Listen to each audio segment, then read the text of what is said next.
Bonjour chers amis, mais voici le fruit de l'esprit, amour, joie, paix, patience, bonté, bienveillance, fidélité, douceur et maîtrise de soi. Nous dit Paul dans la lettre aux Galates au chapitre 5 dans les versets 22 à 23.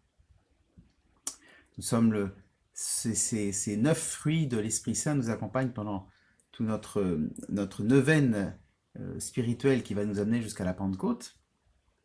Aujourd'hui, nous sommes le 8e jour avant les fêtes de la Pentecôte et c'est la douceur. Alors la douceur, c'est par excellence la vertu chrétienne.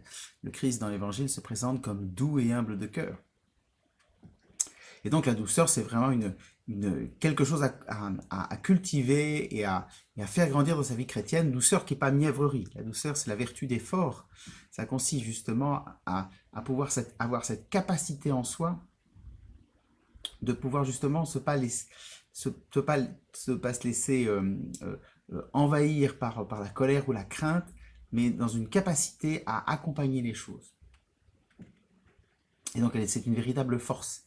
La douceur est vertu vivante, à la différence de la dureté, qui est comme l'arbre, qui est comme la pierre, je veux dire, la pierre est dure, mais elle est dure parce qu'elle n'est pas vivante. Et donc le jour où elle est brisée, elle n'est plus rien. Alors que l'arbre est doux et fort parce qu'il a la vie en lui. Donc la douceur est force intérieure, capacité à justement agir sans crainte, fermement, mais sans inquiétude, sans nécessité de recourir à la violence et à la colère, qui sont en fait des signes surtout du fait de justement qu'on n'est pas sûr de soi au fond. La douceur est liée à un sentiment de paix et de profonde assurance en soi. Le doux le doux possède en lui une assurance intérieure qui justement fait qu'il n'est pas obligé d'utiliser des moyens qui sont pas bons et qu'on sait mauvais pour arriver à ses fins.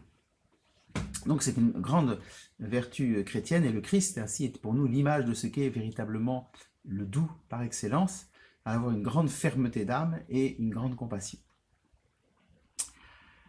Cette douceur, elle naît pour le Christ dans sa relation avec son Père et donc dans la prière. Et nous aussi, nous pouvons entrer dans la relation au Père dans la prière, mais aussi, et nous aurons la joie maintenant de pouvoir le vivre un peu plus pleinement, au travers des sacrements. Et le pape François fait, dans l'encyclique Laudato Si, fait tout un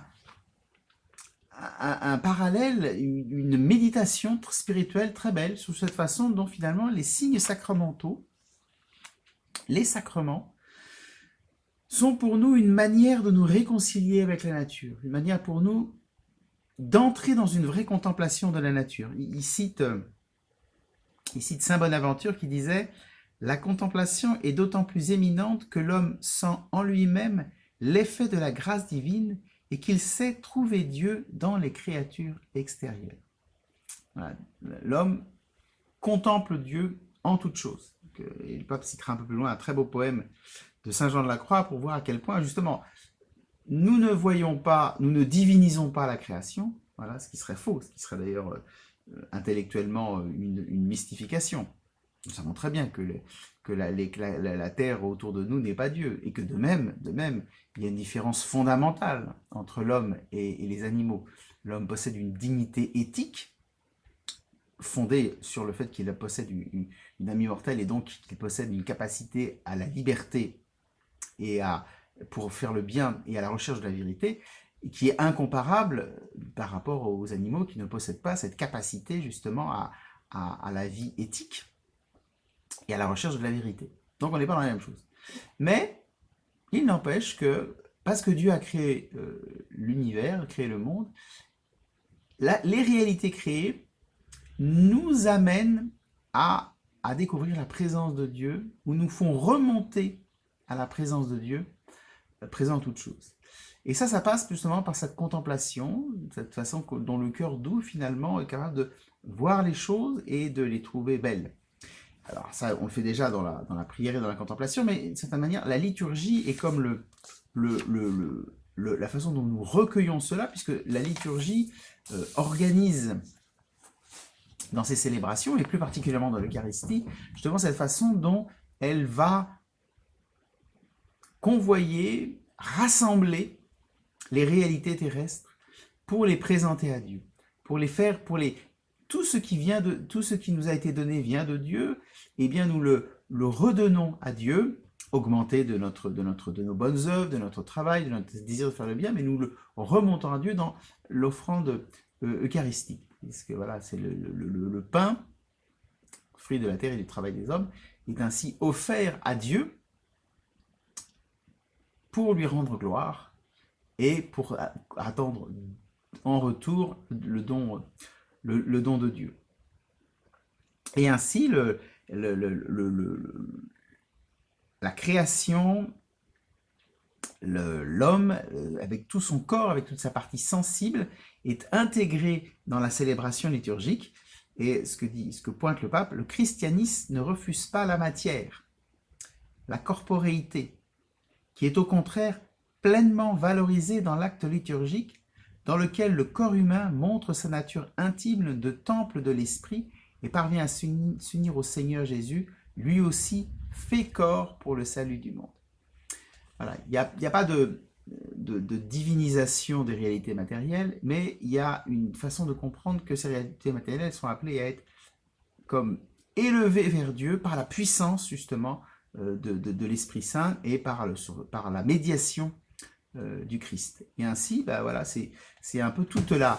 À chaque fois qu'on célèbre la messe, on la célèbre pour hausser la totalité de la création vers Dieu. Et donc il y a quelque chose de cosmique dans la création. Et le pape va citer un auteur qui n'est pas toujours très, très bien compris, mais qui possède des intuitions spirituelles extrêmement impressionnantes.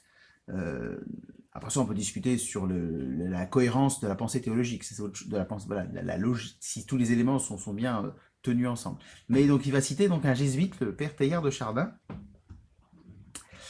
Et donc le pape dit, donc en effet, l'Eucharistie est en soi un acte d'amour cosmique, et là il cite Teilhard, oui, cosmique, car même lorsqu'elle est célébrée sur un petit autel d'une église de campagne, l'Eucharistie est toujours célébrée en un sens sur l'autel du monde. Et le pape enchaîne, l'Eucharistie unit le ciel et la terre, elle embrasse et pénètre toute la création, le monde qui est issu des mains de Dieu retourne à lui dans une joyeuse et pleine adoration dans le pain eucharistique. Voilà, et donc on voit bien que nos célébrations eucharistiques renvoient à cette conversion écologique auquel le pape fait allusion, qui est une façon de recomprendre profondément la valeur de la création donnée par Dieu. Et de redécouvrir derrière ça d'ailleurs, que la création est un moyen pour nous d'essayer de remonter jusqu'à la présence de Dieu. Et ça passe dans ce cœur contemplatif et donc ce cœur doux. Ça c'est vrai pour la célébration de la messe. C'est d'autant plus vrai pour la célébration particulière de la messe qui est la célébration du dimanche. Parce que la célébration du dimanche, non seulement au cœur de la messe, nous sommes ainsi unis dans cette louange cosmique où le Christ récapitule tout pour offrir au Père, mais ça va plus loin. Le jour même du dimanche est pour nous jour privilégié du temps où nous entrons dans la contemplation, où nous refusons l'activisme, où nous refusons l'activité pour justement nous arrêter pour Dieu. Et ainsi, alors c'était déjà présent dans le judaïsme, avec le repos du Shabbat, mais ce repos du Shabbat est pensé de nouveau dans le christianisme, non pas d'ailleurs comme l'arrêt de toute activité, mais comme le fait de choisir ce jour pour être avec Dieu et pour honorer Dieu. Voilà. Le christianisme va focaliser ce jour pour Dieu, ce jour du dimanche, comme un jour pour Dieu. Pour que l'homme vienne à Dieu, pour que l'homme se souvienne que Dieu est là et qu'il vive, qu'il prenne le temps de vivre pleinement, plus pleinement sous son regard, sans être pris dans toutes les activités qui finissent par l'extraire de son être intérieur. Et donc le dimanche est pour nous jour de joie, jour de contemplation, jour de fête et jour de repos. Et donc il faut chercher à ralentir le dimanche. À la différence du monde juif, on ne va pas s'obséder ou se triturer la tête pour être sûr de savoir est-ce que là je travaille, est-ce que là je travaille pas.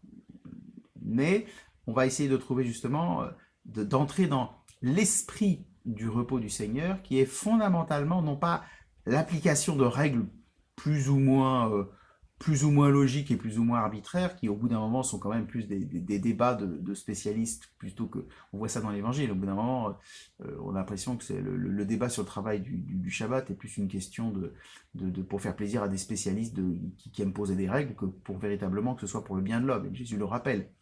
Le Shabbat est fait pour l'homme, c'est pas l'homme qui est fait pour le Shabbat, c'est le Shabbat qui est fait pour l'homme. Et donc le sens spirituel profond du repos, qui pour nous chrétiens est le jour du dimanche, parce on lie ce jour du repos à la résurrection du Christ, fondamentalement le jour du repos, c'est le jour où on accepte de ralentir de notre frénésie pour entrer dans le temps de la contemplation, et donc de la relation, et donc de la rencontre. Et c'est ça qui nous repose. C'est prendre du temps avec les autres, pour le simple plaisir d'être avec les autres, qui profondément nous ressource et nous repose. Ce qui est aussi le sens de la prière, c'est prendre du temps d'abord pour être avec Dieu, pour reposer en Dieu, comme Saint Jean repose sur la poitrine du Christ. Et c'est ce repos-là qui nous donne la paix. Et donc le pape continue en disant que, en effet, le repos est un élargissement du regard qui permet de reconnaître à nouveau les droits des autres. Il fait allusion là au fait que justement le repos est pour tout le monde. Là, dans la Bible, c'est demandé non seulement pour les Juifs, mais aussi pour l'étranger qui vit chez lui, et même pour le bœuf et l'âne. Et aussi le jour du repos, dont l'Eucharistie est le centre, répand sa lumière sur la semaine tout entière et nous pousse à intérioriser la protection de la nature et des pauvres. Voilà, je vous laisse sur cette belle phrase du pape François, qui nous fait ainsi mieux comprendre quel est le sens de ce jour du Seigneur, que nous allons pouvoir maintenant célébrer un peu plus tous ensemble, moyennant quelques précautions sanitaires, mais ça ne tempérera pas, ou n'attristera pas plutôt notre joie. Voilà, chers amis, que le Seigneur Tout-Puissant vous bénisse, et je vous dis à demain pour le dernier fruit de l'Esprit qui nous ouvrira à la fête de la Pentecôte.